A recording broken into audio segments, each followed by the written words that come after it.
Hey, what's up, Grinders?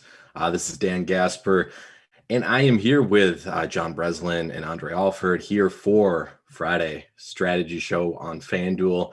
We're going to be talking baseball now. I missed last week's show. I know Dre was on, and I believe with Chop, and they chopped it up, talked about some FanDuel baseball strategy plays they liked.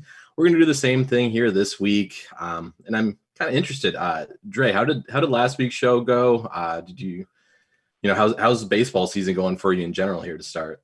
It's been horrible for me so far, but but that's just because just trying to get used to everything.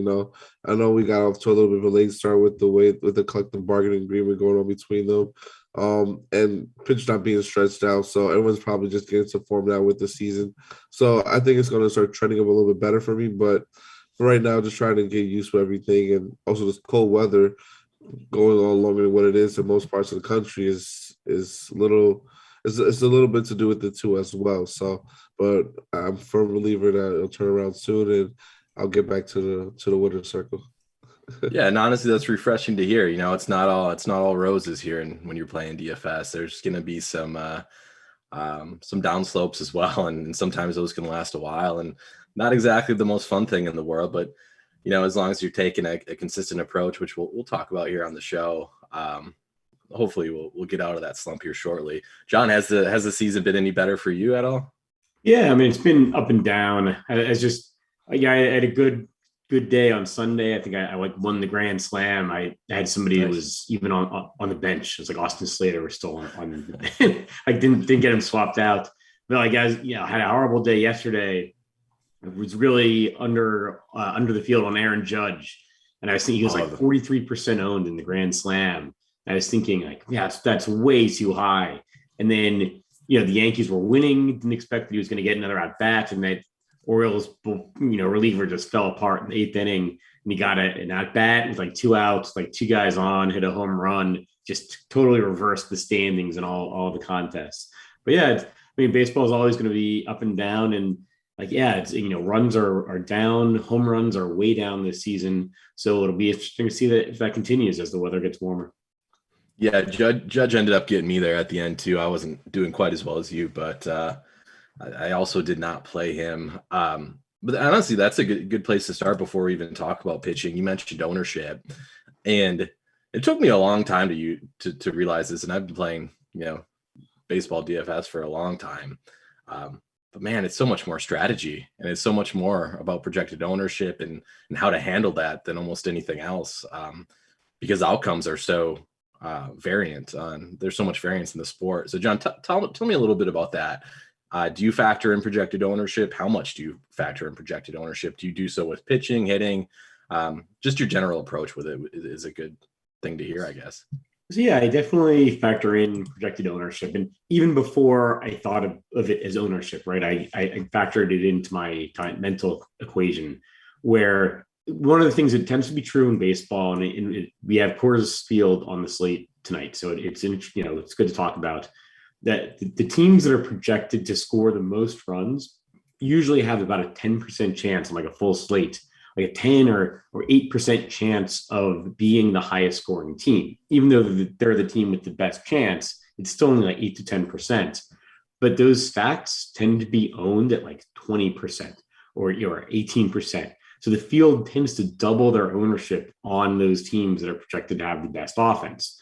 So I tend to try to fade those teams. I mean, I won't necessarily fade completely. I'll do a combination of being under the field on the stack and also trying to mix in some of the lower owned players from those teams. But that's really what it's all about. Like basketball, you will sometimes get close to having the absolute optimal lineup be the tournament winning lineup. Like that is not going to happen in baseball. It's not even going to be close. So you're really just trying to beat the field, really more than trying to get the optimal lineup.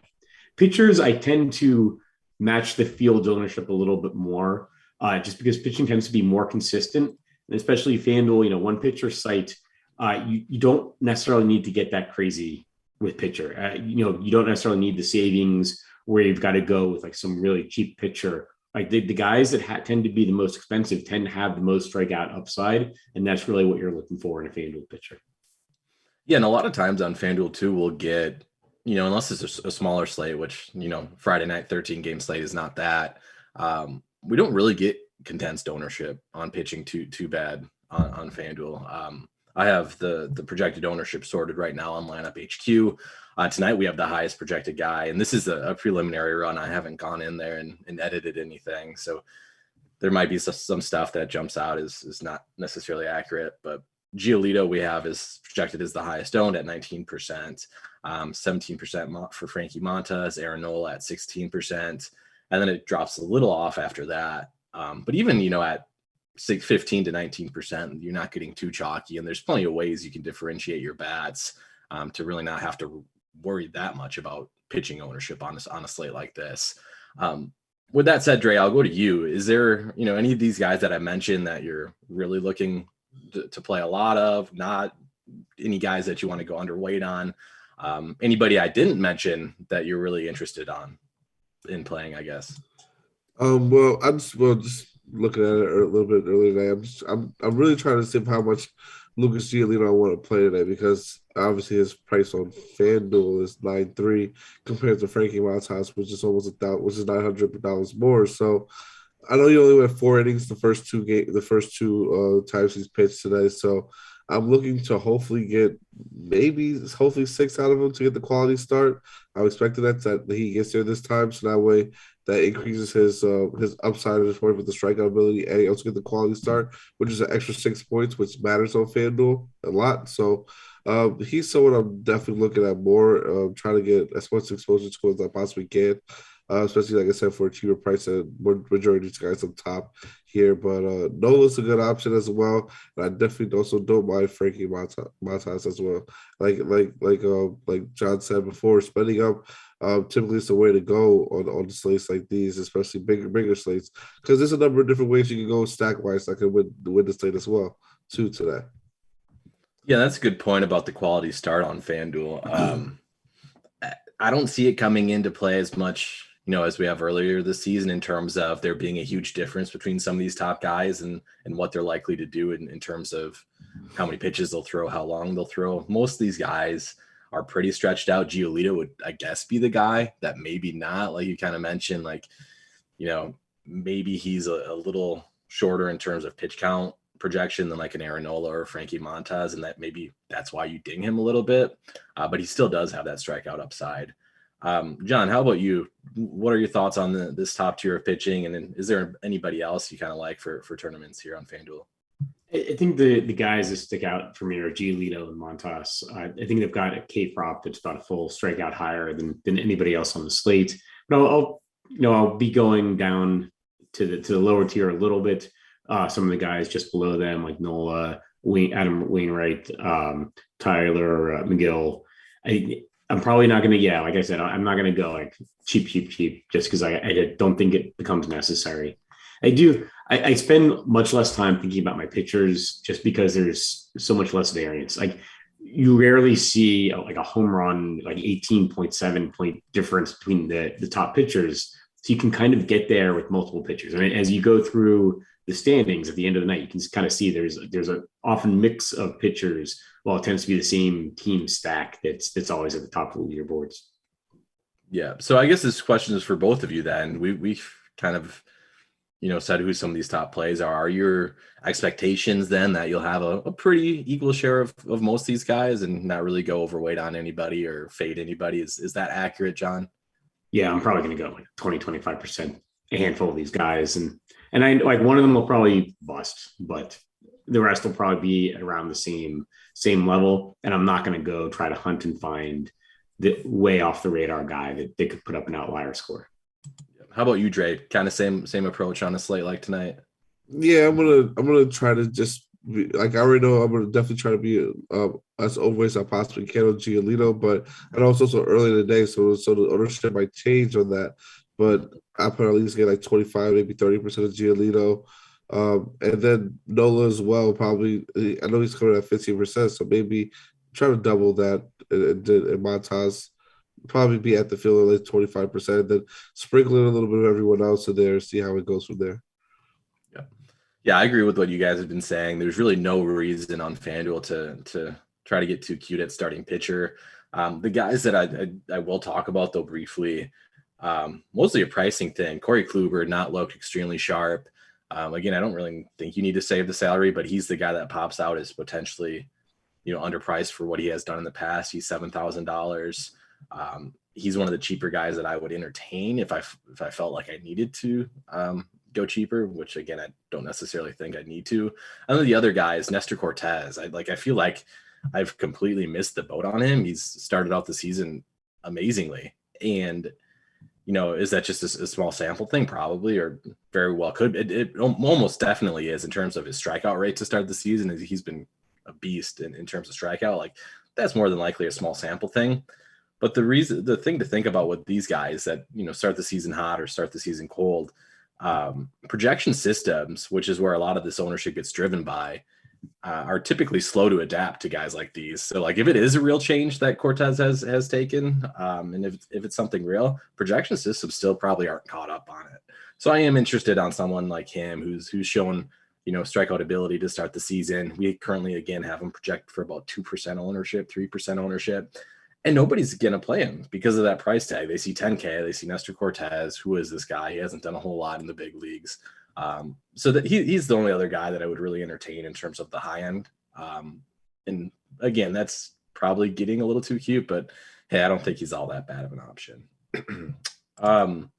I did want to talk about Noah Syndergaard though too, real quick. Like he's been terrible to start the season. Another small sample guy, but we kind of saw it. But his strikeout rate has just fallen off a cliff. I'm almost more interested in stacking hitters against Noah Syndergaard. And I think it actually is a viable approach because he allows a lot of stolen bases too. He can't hold anybody on. So you get the kind of power upside, but then also guys that can steal some bases. So yeah, I guess that will lead us into the kind of the stack section of this show here then. Dre, I'll start with you. Let's start just with like the Chalky Stacks. So some of the top projected teams. So where, like Dodgers always project extremely well. Talk to me about some of the Chalky Stacks you like, if you're going to be playing them, if you're going to be fading them, that sort of thing. Okay, so yeah, I'm looking at it right now. It seems like we're going to have a lot of ownership go towards Atlanta.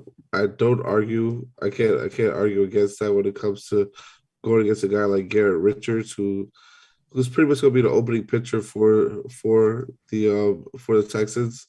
I mean, the Texans. Sorry, oh goodness gracious, the football boat. Got the NFL draft on the mind. Yes, definitely. Go Saints. But it's going to be the opening pitcher for Texas today. I don't mind it as well too because then you're going to have pretty much it's going to be a bullpen game after that. So I kind of agree with it, but I would probably go with them more as a secondary stack than a full stack. Just because I want to get different, don't want to be overexposed to this team a lot because there's a lot of other teams I think that are going to be probably lesser owned that could put up a safe score. Like a team that I really like today a lot is going to be Houston. I know I typically like Houston almost every day, but when they're on a big stage like this, I don't think they're going to come in as old as they should be. And Kikuchi has not pitched pretty well lately to start off the year, so I would look to try to take advantage of that, being that they're only going to be about 7% owned as far as the stack wise, and try to be well over the field with them too.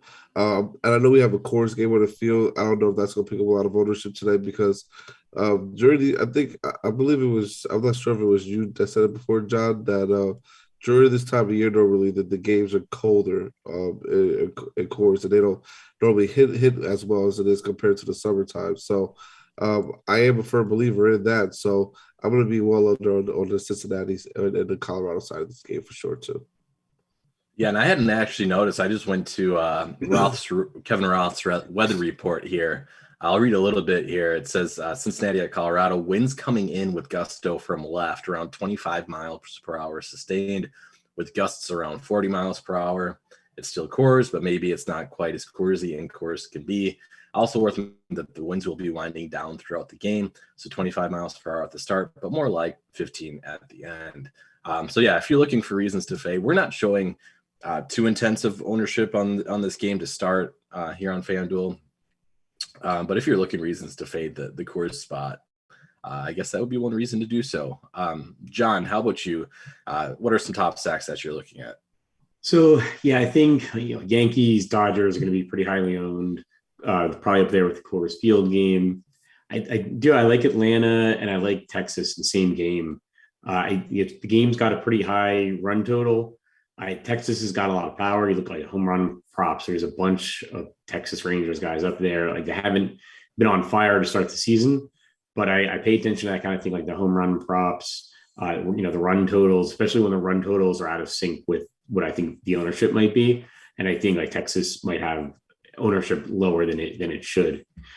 So see other teams. I like the Houston call. Actually, I like that White Sox call against Noah Syndergaard, because I think people will see the name and they won't go there. But like home runs are down, like stolen bases are not. I think we had one of the first days we had more stolen bases than home runs earlier this season. More stolen bases than home runs in a full day. So that could be a factor. And there's 6 points on FanDuel, so it's worth considering. A sneaky team, kind of like the Angels against Giolito.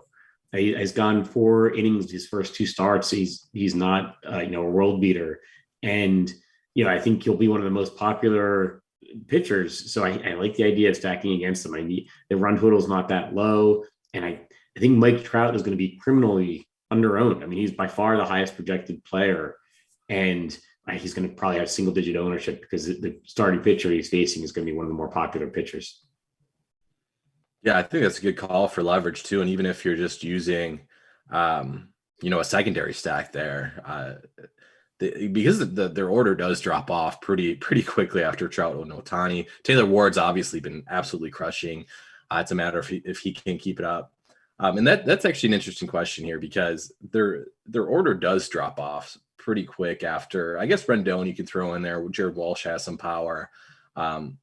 But after like Ohtani, Trout, Ward, Rendon, and Walsh, if you're stacking the Angels here, are you stacking the full lineup or are you kind of limiting it to some of those, the top of the order there?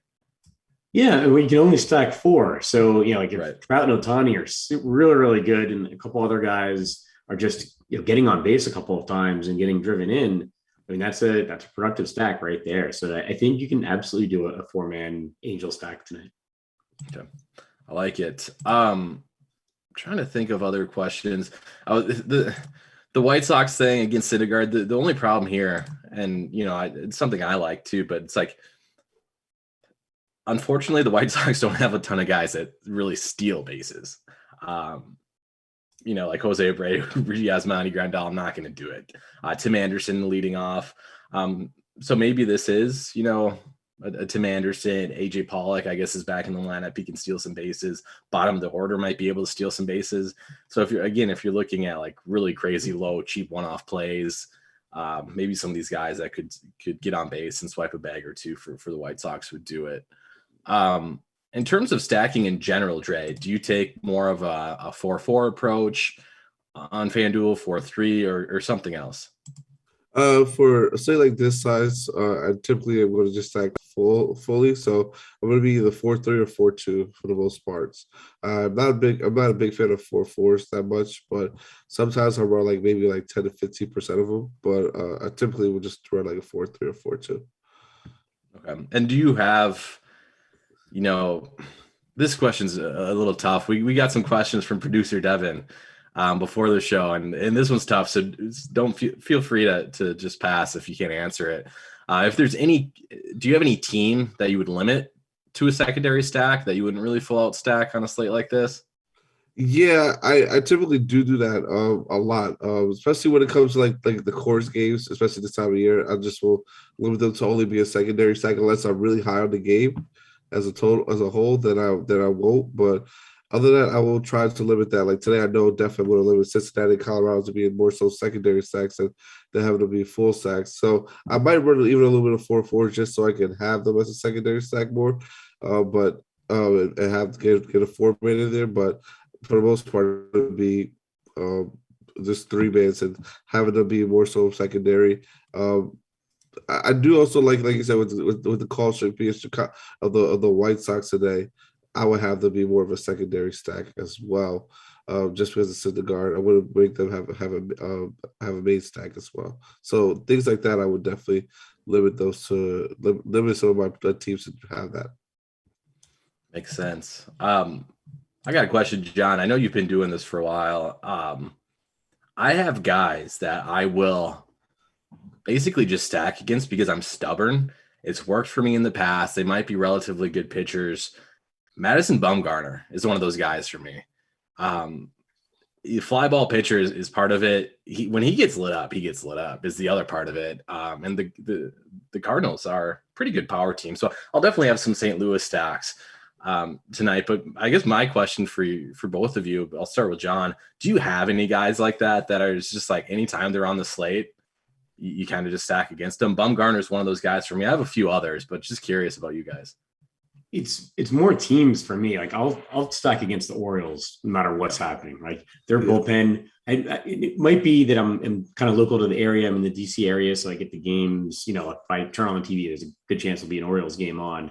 Like the expression on the faces of those relief pitchers when they're coming off the mound after getting shelled. Like it's such a repeatable expression of just like, man, like I can't believe I'm pitching in Camden Yards.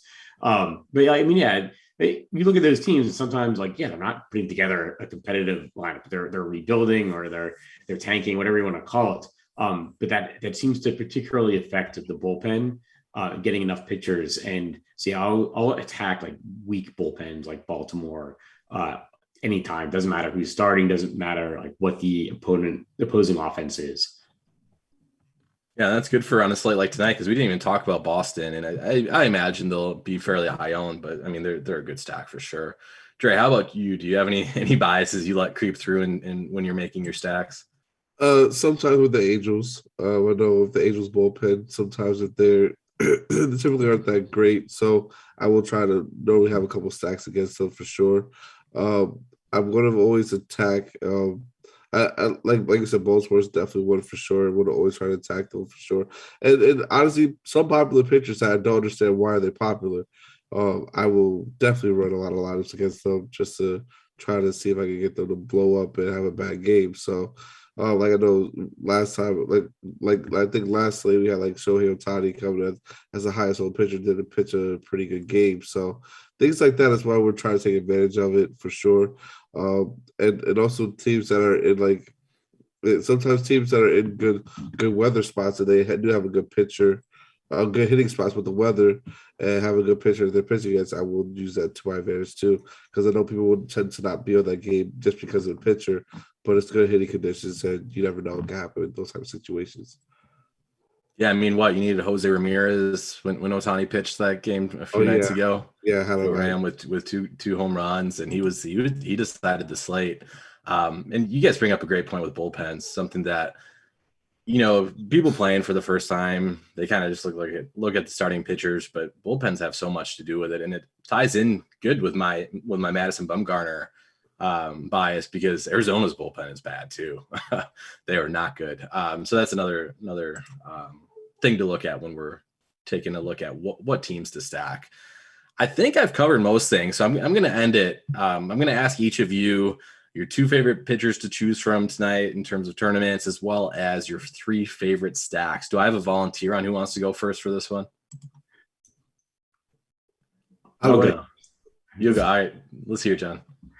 So is it 2 favorite pitchers? Yep, 2 pitchers and 3 stacks. So pitchers, I think like Montas and Giolito, they're just going to be my highest owned, and I'll probably be at or slightly above the field on both those pitchers. Favorite stacks, Probably Texas, Angels, and I'll go with Boston. I like the Madison Bumgarner Arizona bullpen combination. All right, Trey, how about you? I'm definitely going to say Giolito. I'm still deciding on the second one, but I'm going to lead right now more towards Montas going against Cleveland. And then my 3 favorite stacks. I'm going to say Houston, definitely. I want to say Atlanta, but it's probably I'm going to say Atlanta. I don't want to sound cliche with the Dodgers, but the Dodgers are going to be up there too as well. It's so hard not to, man. Yeah. Their offense is so good. So hard not to. I'll end with mine and then see us on out. I'll go a little bit crazier on starting pitching. Nestor Cortez, I mentioned, is somebody like probably an early season thing, probably doesn't sustain this type of production. But I'm interested at his projected ownership. He'll be low owned, and I think he can match some of these top guys tonight. And for my second, I'll go Aaron Nola just because we didn't mention him. I'm on Montez and Giolito like you guys, but I'll throw Nola's name in the mix. And then for stacks, I like Boston. I like the Boston stack. I like the St. Louis stack. Again, some of that's biased because it's just like a Madison Bumgarner thing.